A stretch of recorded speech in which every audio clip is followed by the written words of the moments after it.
So hey everybody, thank you for joining me this morning. I just wanted to do something a little bit different in that I've been using some vlogs and things for my work, trying to push some professional development out to my staff. But I had more of a personal journey that I thought there might be some utility in documenting in this format. If not for myself, maybe someday to share with other people. So I think most of you who know me, and for those of you who don't, I'm 52 years old now and have been pretty healthy most of my life. Unfortunately, a couple years ago, I received a diagnosis that I had an underactive thyroid. And to me, what that was just a sign from God or from whoever to kind of say, hey, there's something that's going on and you really need to start paying attention to your health in a different way. Because certainly, the thyroid is very connected to a lot of other things but it's kind of downstream of some other things going on in your body. So by the time that you're having problems in your thyroid, there's probably problems in other parts of your body already, and especially just in general in terms of your immune system. So I went on a health journey, and I really started studying and learning and just trying to figure all the ways that I can maximize my health. And so anybody who's interacted with me over the last couple of years, I've been a little bit obsessive about that. I've adopted a whole food plant-based diet. I've become a little more serious about my exercise routines, making sure I'm getting consistent exercise, although that one's always a struggle for me. I've been really trying to pay attention to my sleep patterns, although I struggle there as well. So we've been really kind of working on that. And just really looking at different ways we can manage stress. And all that information has been really helpful for me on a number of levels. And it also, as I've studied more and I've learned more, it also has big impacts on mental health. So it's kind of dovetailed with my work, working with students with emotional and behavioral disorders who oftentimes have very stressful lives, have not had optimal upbringings, often have trauma in their background and those kinds of things, or just are living in very stressful, dysynchronous kinds of situations. So we've been sharing all that information with my staff, really pushing my staff to really look at their own self-care, which is an issue for educators who take care of other people's kids. My staff are incredibly giving, mission-driven people who a lot of times will not take care of themselves at the expense of taking care of everyone around them. So we've been working real hard on those issues. And certainly when COVID-19 hit and we all got quarantined, that was extra, evidence of the need, because certainly with COVID-19, what we've seen is if you're having these underlying health issues, it makes you much more susceptible to a virus or those things that can develop, and the outcomes for folks who have those issues are not nearly as good. People get sicker or are more likely to die if they have those underlying chronic health issues. So it's all been a huge learning journey, and I'm pretty obsessive about studying and those kinds of things, and so I just feel like I've learned a ton and very grateful to God that He's kind of prepared me for all of that. But then this summer we got another kind of little push to maybe start looking at things at a different level as well. And just prior to the COVID experience, I was having some health issues, and regarding kind of female health kind of issues, I'll just leave it at that.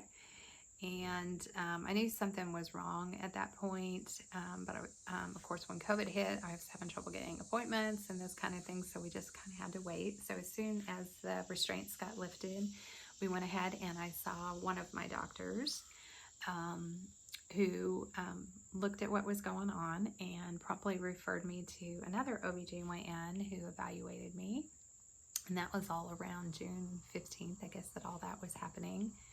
A week later, she recommended that I was probably going to need some surgery due to the issue, and so she referred me to another OBGYN surgeon who could do the surgery but that surgeon was also an oncologist. So you hear that word, and that added a whole other level of interest in the subject. So at that point, everything they thought was precancerous. They thought they'd just be able to do the surgery and all would be good. And so by July 2nd, I was having the surgery, and then by July 14th, I was in my oncologist's office, and we were kind of just looking at how I was healing and everything. And I also got some of the results back from when they did the removal of the lesion that I had. So at that point, she kind of informed me that, well, it wasn't precancerous anymore, that we were in early stage cancer. So that was bad news and good news at the same time. Bad news that, it was cancer, and I was now in that official club. Further evidence that my body was still struggling a bit from an immune perspective. And that, but good news in that it was early stage, right? So stage 1. So we've been dealing with that now for, almost, I guess, the last 3 weeks or something. So initially it was a little bit of a punch in the gut because I've been working so hard on my health and really trying to get my lifestyle variables into check and make sure that I was doing everything correctly in terms of I adopted a whole food plant-based diet, I was exercising, I was really watching my stress, doing my mindfulness every day and kind of meditating on that and trying to get my head straight. I was doing a lot of self-reflection about what I wanted to do moving forward, how I was going to have my impact, leave my legacy, and all of that kind of stuff. So I felt like I was in this super good place in terms of all of those different things. And then we kind of get this news, which kind of stops you in your tracks and has you question everything. And of course, I knew a little about cancer, but I didn't know a lot, right? And so, of course, I've been on a big journey just to figure out what does that mean. You hear it and, you start thinking, or even like you get on Google and you Google things and they're talking about 5-year survival rates and those kinds of things. And it quickly changes your perspective a little bit.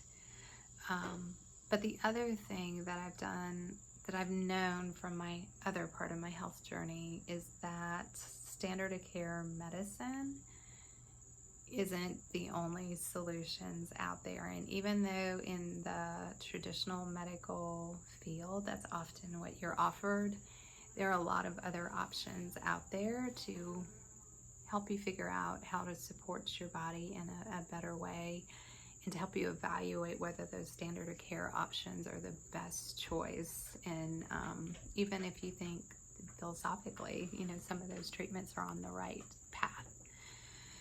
And so what I have discovered in my study of cancer and just tying that back to what I'd already learned is really that I don't really believe in general that the approach to cancer care is probably what it needs to be. Right now I'm pretty comfortable with the surgery and the removal that needed to happen for a number of different reasons.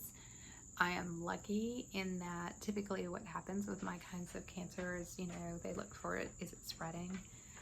And they really haven't seen any evidence of that. There's a couple things that they're watching to see if any problems are going to develop in that area. They're not too concerned at the moment. But obviously where standard of care wants to go next is to things like further surgeries, maybe into radiation. Those are the things that have been discussed. And the path usually leads from radiation to chemotherapy, although that option has not been discussed for me at all. So knowing where I'm at in the process, I'm early, I'm at a good spot, I'm in good health. I've got a lot of the lifestyle factors in place that I need to have, thank you God. And so now it's just figuring out other ways to really help boost my immune system, because the alternate to the standard of care, which is basically to fight with your cancer It's basically to, go to war and drop some napalm on the area. And yeah, you're gonna lose a lot of good stuff, but maybe it'll take out the cancer enough that it can prolong your life a little bit, although a lot of the data really doesn't even show that it does that.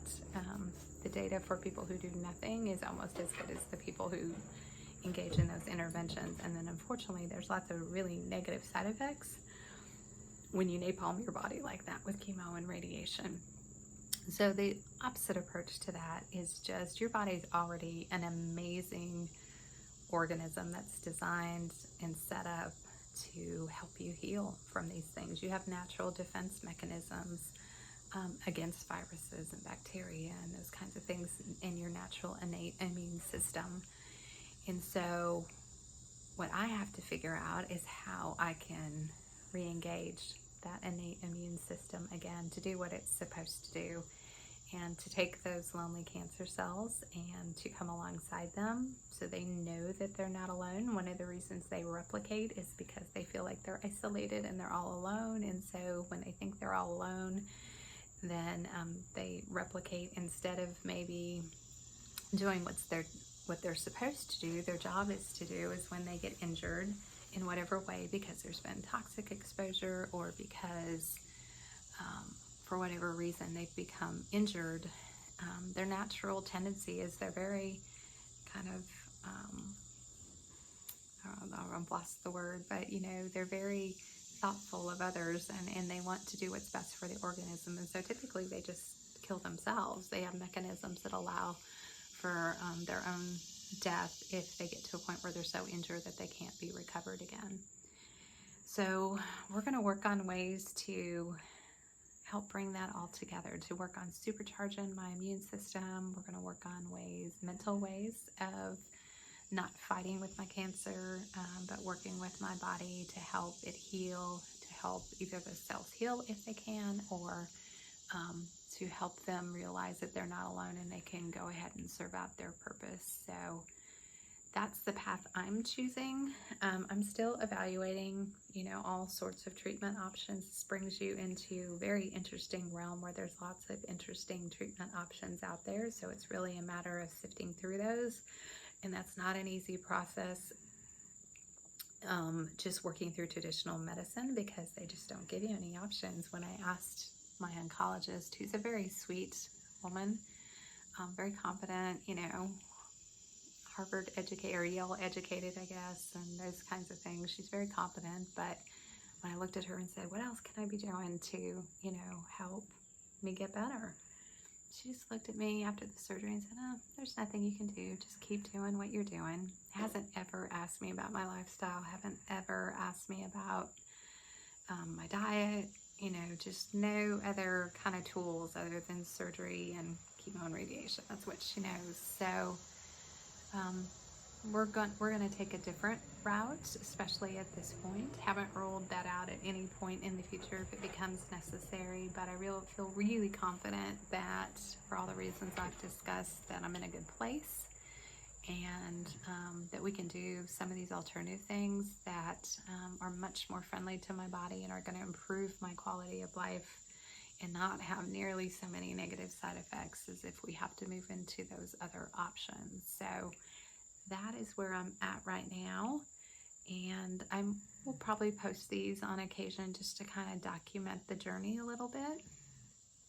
So again, this may be a little bit for me, but also, in case at some point sharing some of this could be helpful for other people. So for my family and friends, just know that I love you all, and that what I need right now is just patient understanding for you to come alongside me, to make me laugh, to make me balance, which is my issue, right? To sometimes get me out of my own head and to get me in community, and just to we have the best time when we're all together, and I value those times a lot, but sometimes I'm so work focused that I don't always make the time for that. So just helping me to laugh and stay positive, and to have have that same confidence that we're getting through this, and which I totally believe. I don't plan on going anywhere. I don't feel like I'm done with what I need to do here.